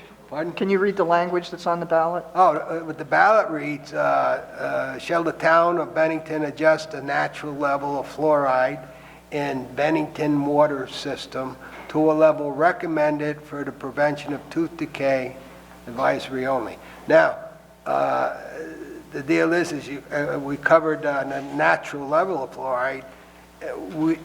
The only way you could do that is to use calcium fluoride, and so that's not going to happen. So if you think you're voting for the natural level of fluoride, you're wrong. Also, then in that same article, it says the Bennington water supply. We have 3 sources of water. Does that mean that the public will be? We have to have one for Bold Brook up in Woodford, and then we also have Morgan Spring right in town. Is that got to be fluoridated, I'm sorry. And then up in North Bennington, we have Basin Brook, and they have a filtration or treatment plant on Buck Hill Road. Are all 3 of these water supplies, they're all public water? Is that all covered in this article? And what's the cost of that if it is all 3 Right, of so them? that's going to be 3 times what So everybody's thinking. we have some people want to ask questions. Okay. Can I just add this one thing, and then I'll get off of that? Level recommended, and that's another thing in this article. It says level recommended. Whose recommendation? Certainly not this panel, I'm sure. Yes. Okay, thank you. Hi, my name is Bree Hunter. I've lived in Bennington 21 out of my 25 years. I run the Bennington Residents Against Facebook page. As a mother of 4 children, just moving back to Bennington after living in Cambridge, New York for 4 years. Coming from highly fluoridated water, it's a big concern to me. That was one of our choices to move back was because, there was no fluoride here, the natural levels. So one of the questions that I get asked a lot on my Facebook page from people who are kind of on the fence is, our doctors and our dentists locally are telling us that it's safe, why shouldn't we trust those doctors and dentists? I mean, I know a lot of parents nowadays, they're busy. You know, some work 2, 3 jobs, you know, to make ends meet. So they're not necessarily doing their own research. So I think they're kind of relying more on their doctors and dentists to kind of make that decision for them. I've actually even seen at my own doctor the, what was going on? The thing that everyone signed, the petition. I couldn't think. You know, and they have their own little spiel, like from the CDC, saying why fluoridating our water is good. And I just think people aren't necessarily making their own decisions and kind of going off of other people's decisions, but maybe you can kind of touch base on that a little bit. That's the point I made earlier, that the dentists and doctors themselves are not making their own decisions. They are relying on endorsements. They really do very little research. Frankly, I think even our expert panel, which is giving information to the body that's really pushing this in the town of Bennington, hasn't done really enough You mean research. last week's I'm talking expert about panel? last week's panel of experts. Several of the people here, I think, asked questions of those experts that there was silence. They couldn't even answer some basic questions of citizens. How much research can they possibly be doing? And they kept invoking the endorsements of the CDC and the AMA and all that stuff, and that's just empty. I'm sorry.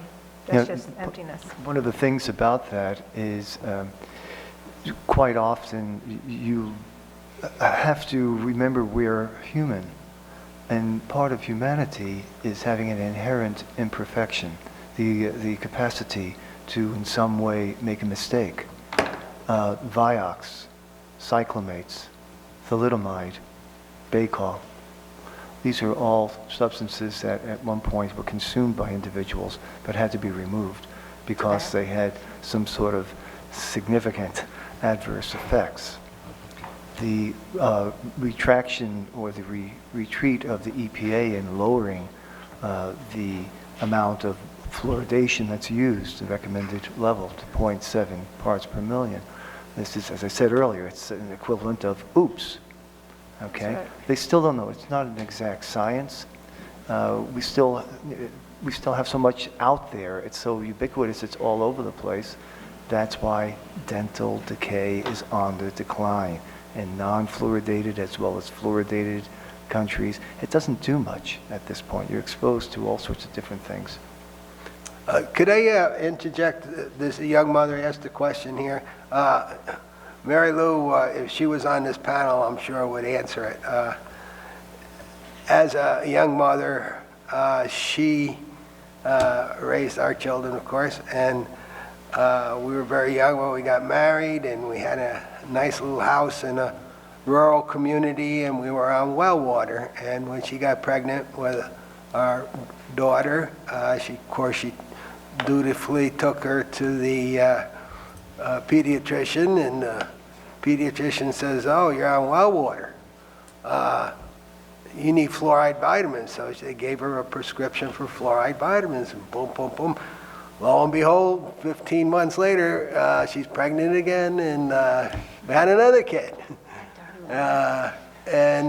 When she took him to the pediatrician says, "Okay, yeah, fluoride vitamins," and she started giving her the fluoride vitamins, and lo and behold, 15 months later, she had another kid. I don't know. I blame it on the water, but I guess it wasn't. But anyways, and then again. Okay, and so she gave him the fluoride again, and then they grew up, and they started going for their dental checkups, and this tooth was crooked, and that tooth was crooked, and before you know it, they were talking braces and oral surgery and all that other stuff to clear it up. No cavities, but crooked teeth. So, anyways, then in the meantime, we moved to Bennington, and 8 years later, we had a fourth child. And by this time, Mary Lou had done the research and had some questions about fluoride. Well, she asked the dentist, and he said, well, how come these kids' teeth are crooked? And they said, well, heredity. Well, neither one of us have crooked teeth. And, so coincidence, well, it could be, but okay. So the fourth kid never got fluoride. Never got fluoride. His teeth came in perfectly straight. Not a problem.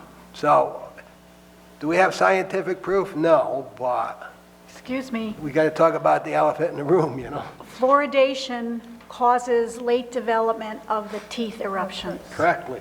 That's correct. We found that out now, but nobody's going to admit it back then. Well, when I look at the same question, which is one that puzzles me the most, really, this was an issue that I really didn't want to get involved in. We worked on the chloramine issue, which there is very little science on. And so I was under the impression that, the people who wanted to deal with fluoride were, as they've been branded, kind of Looney Tunes, wacko, whatever you want to call it. Well, when I actually, thanks to Kathleen, started looking at the studies, there's a lot of very good studies and a lot of good science on this topic. And it is overwhelming that it is a neurotoxin and a poison, and the evidence that it is going to reduce cavities is actually very poor. So I think doctors are very busy. They tend to believe and I don't know, maybe they haven't taken a deep dive lately and looked at the studies, because the literature is really quite well developed compared to other issues that, again, EPA is saying that chloramine is safe. The state of Vermont is defending the use of chloramine. We worked with the citizens in the Champlain Water District from 2006 when they started adding chloramine, and the first year 100 people reported getting sick, and the second year 200 people, and the third year we were up to 300 people, and we were like, how many people do we need to show that there's a problem here? And the answer what we got was, well, you'll have to have 50% of the population. That's what they told us. In a district that serves 68,000 people, and I'm talking about some extremely serious health effects, and the attitude of our state government was the same on that as it is on this. Question? Simple question. I'm Ed Letourneau from Bennington. That ballot article that Mr. Albert read states, shall we increase the natural level of fluoride in our water supply? Does anybody know what the natural level is? 0.11 parts per million. So they would add how much? Enough to make it 0.7. Thank you. 0.59. Would that, in a water distribution system that it has lines that provide water only to residential users, and we have some of those, would that increase as the water laid in the pipes? It probably would react. It should not increase in concentration, but its ability to complex. To leach other Sure. compounds out of the Water system. age and holding is a big issue with water disinfection. So it all matters. It's all very complicated, and it all matters. Also, if you're closest to the treatment, whatever that is, well, yeah, filtration plant. right, and they have little ones somewhere, although they have mixing substations. If you're closest to that, I know somebody who doesn't drink her water because she's close, and she can't get rid of the chlorine. So, because it's higher in the beginning. And that's going to be the same way with fluoride. Whoever is the closest to that substation or that plant is going to get more fluoride. I have a question following up on that. I know that with chlorine, for instance, the MCL is 4. That doesn't mean it's a limit. It's averaged over a period of time. An average, Would the right. 0.7 fluoride also be averaged over a period of time? Or is that an absolute number that you can't exceed? I think what they do is they have an upper and lower limit kind of thing, and that in the end they do, when you get those reports, those are the averages. Those are the averages. So I don't really know for sure. Well, I know that in general with water disinfection, it is not an absolute. It's an upper. Pretty you sure it's can have some very, very high levels of Right. chlorine in your water, but as long as it's averaged out over time with lower levels, as long as you're, and even if you do exceed the 4, which is really, really high for chlorine, doesn't really seem to matter. You can smell chlorine, and you can taste it, but fluoride is tasteless and odorless. So you don't know. If you turn on your tap, you smell a lot of chlorine, you say, ooh, I'm going to let it run for a while. And chlorine you can filter out. Right. You can And use Brita it filters. boils, it but dissipates. No, chlorine, right, well, you can get rid of by just opening Right, the top of the right. thing, it'll disappear. Fluoride will not do that. And you can't boil it out either, concentrate. It concentrates. Yeah, yeah. So that, Can I just say something about the fluoride naturally found in water? That is a much more stable element. Correct. It's not like the chemical that you're putting in That's right. the water that is totally unstable. As a negative ion, it attracts everything and anything. That's correct. now, And that's what comes into the that raises water. a comment that the state toxicologist said last week, that it doesn't really matter whether you're getting calcium fluoride or sodium fluoride or fluorosilicic acid, doesn't because it's all comes to you as a fluoride No, it ion. absolutely matters. It absolutely matters. The calcium fluoride is very stable, and it goes into your body. It's going to pretty much hold together. So it's not going to seek your bones and teeth out as much. And the hydrofluorosilicic acid that they put in will dissociate. They even said that, to dissociate. So you have this fluoride ion that's sort of going into your body, and it's going to seek out your bones and your teeth. And by the way, your brain and your pineal gland, and a kidneys. lot of your tissues. Thyroid. Yeah, absolutely, your thyroid. Oh, yes. And I haven't even said anything about the health effects. And that's really what I'm dealing with a lot. And it's too late now, but there are a lot of health effects. Bad time. And big that time. what you mentioned before is that once you get fluoride poisoning, it affects you for the rest of your life? If the people who are fluoride poisoned from whatever source they're poisoned, they can be sort of corrected to the point where they can feel okay, except for if they make a mistake and drink a little bit of fluoride water. And I had Tiny a bit. little tiny bit. bit That's right. of fluoride toothpaste, got contaminated with my toothbrush somehow. And We you were can on feel vacation. that. I had a severe reaction from a teeny tiny drop. I talk to people all the time that are like Linda, and it's true. It's really true. So we're going to get to closing statements in a few minutes, but I did want to talk about the issue the fundamental issue, the underlying issue that brings us here, which is the oral dental health of the community of Bennington. I wonder what thoughts you all have that are constructive in terms of what alternatives there are and what could be done instead. I would like to say that what they call an oral health crisis and the terrible teeth of these poor children, whatever, that is correlated with poverty.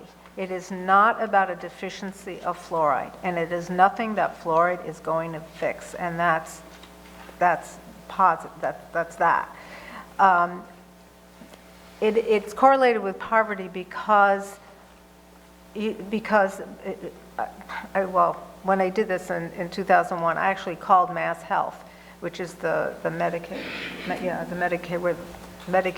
version of Massachusetts.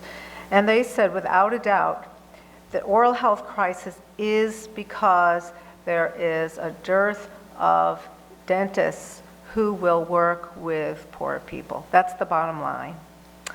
And what I would like to say is that if it's the dentists that are really concerned about the mouths of poor people, then they really should step up and either lower their rates or give some free time, more than they might be already, to doing that.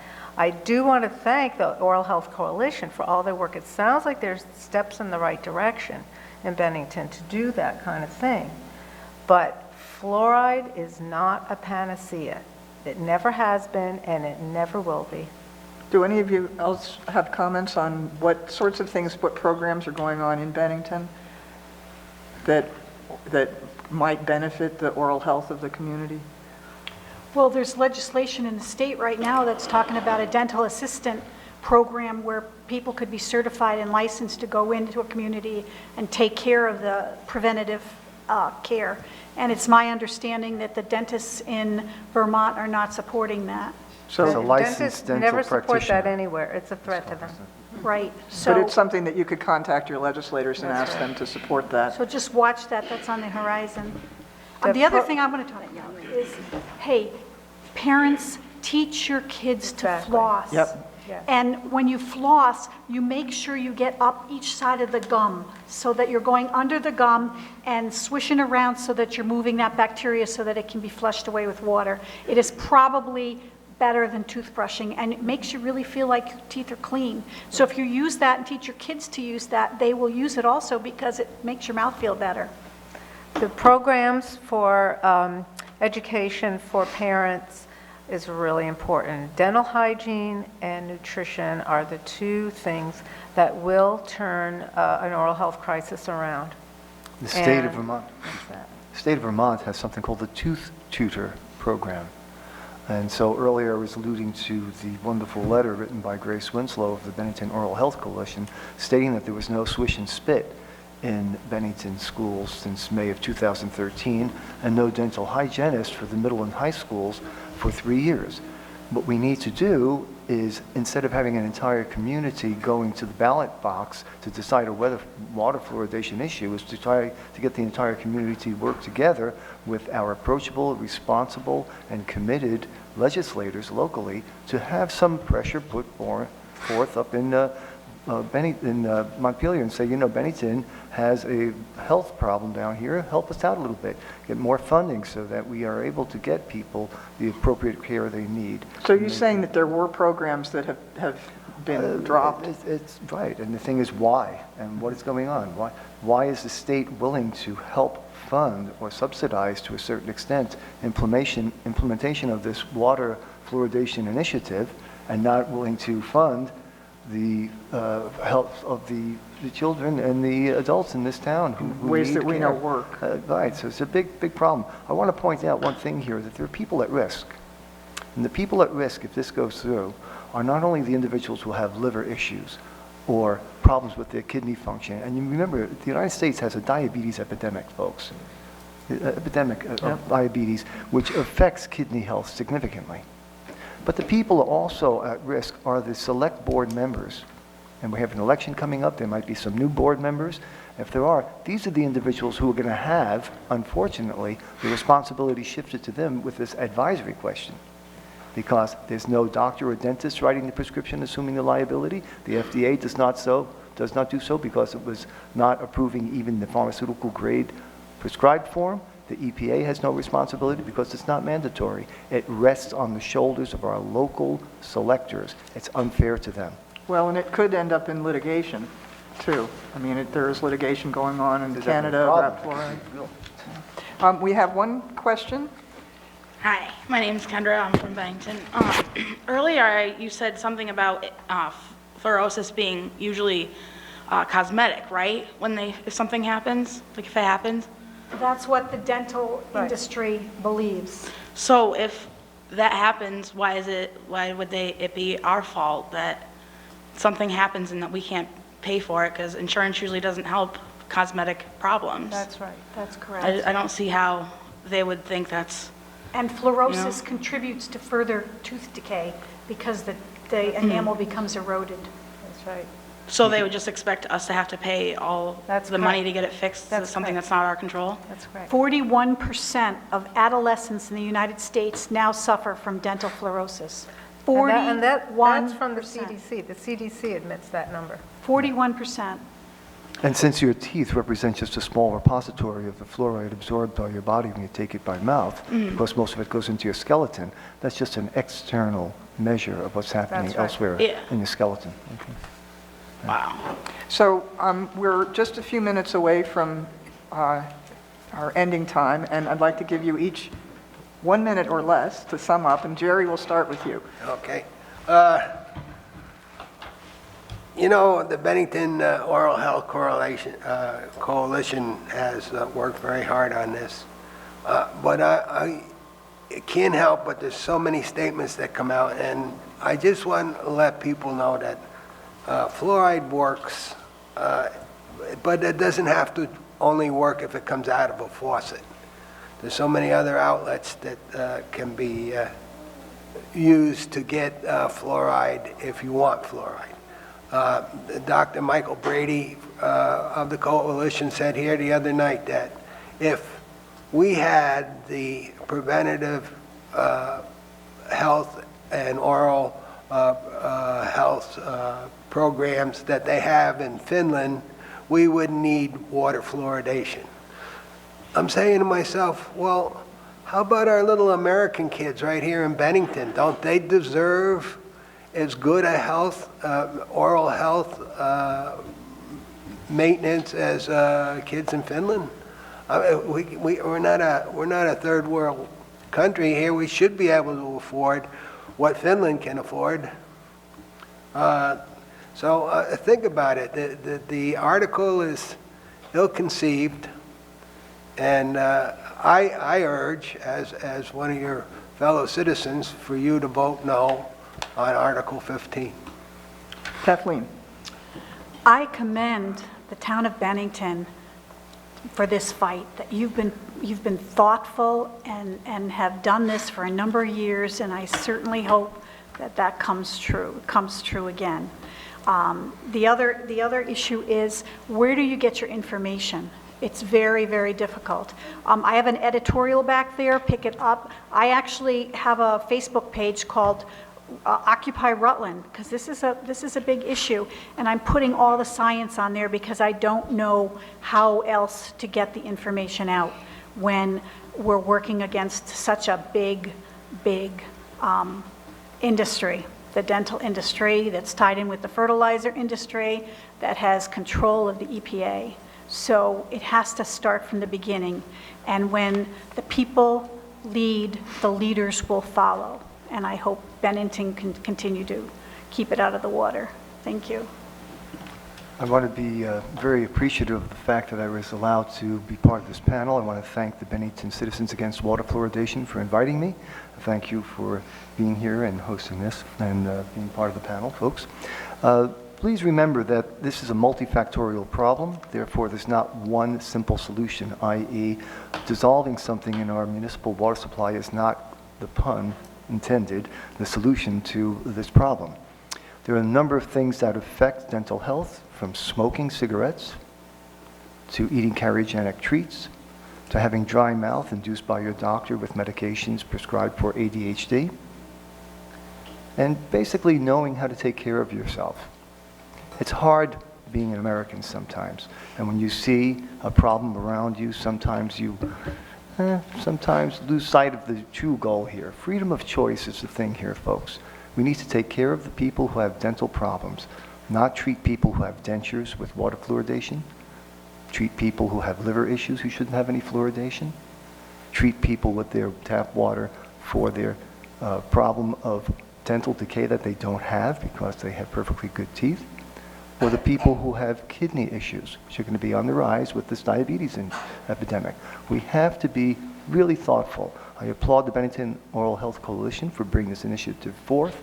I don't agree with it, but I think that having this open discourse is going to help us all be more aware of the fact that we need to do something, and we need to be a true coalition and work together to have this work in a better way. Let's get the money to the mouths and not put it in the water and down our toilets and down drains.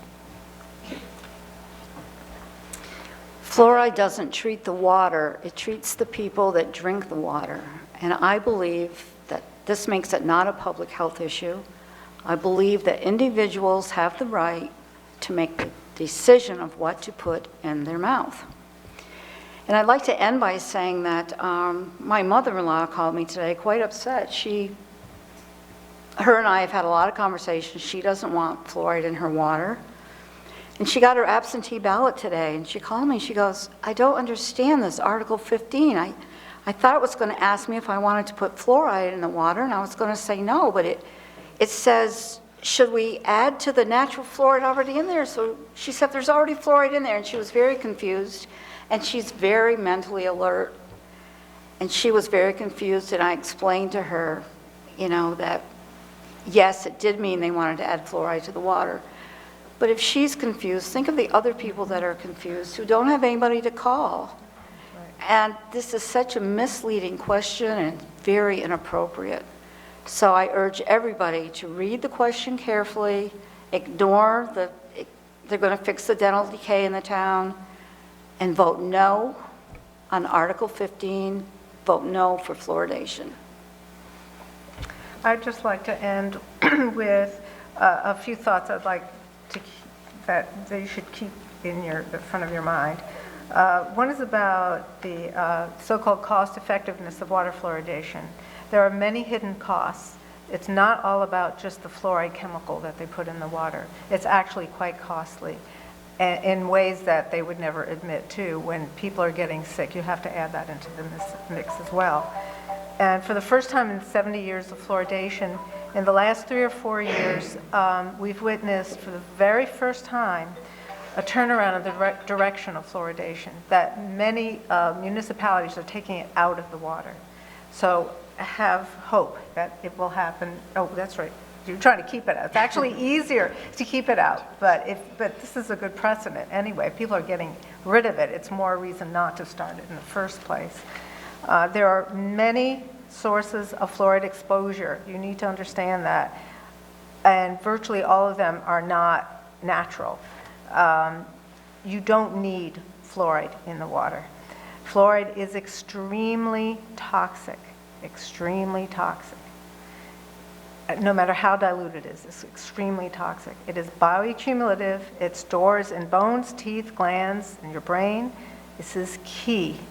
That's a key argument to remember.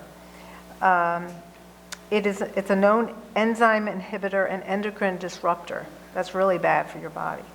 It's known to depress the thyroid. And there's lots of people who have thyroid conditions these days that never used to before. Yes, there's politics. Politics is certainly involved, and so is much vested monetary interest on many levels with this thing. This is not a pure thing as, oh, it's going to fix your teeth. There's a lot of reasons for this. There's a book, by the way, called The Fluoride Deception. It's a wonderful book. It's nothing but, it's like the history of fluoridation. It will answer many questions of why are they doing this. The script that proponents use is as old as fluoridation. It hasn't changed in 70 years. The science of fluoridation is the same as tobacco science and is apparently the only science I've ever heard of that hasn't changed in 70 years.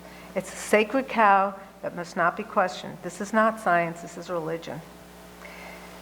No one can assure safety on any level. There are overfeeds and spills that are common and can be extremely hazardous to humans and other life forms. If there was ever a need to invoke the precautionary principle, this is it. Kathleen already explained about the precautionary principle. Please live by it. Thank you very much. And I want to thank everyone for joining us, for our wonderful audience, and for each of the panelists who've all really helped me, and I hope the people of Bennington, to understand much more about what challenges and opportunities you face. So please get out and vote, and please read the question and talk to people about it in advance if you need to understand how to reflect your opinion. So on behalf of Bennington Tonite, we thank you very much.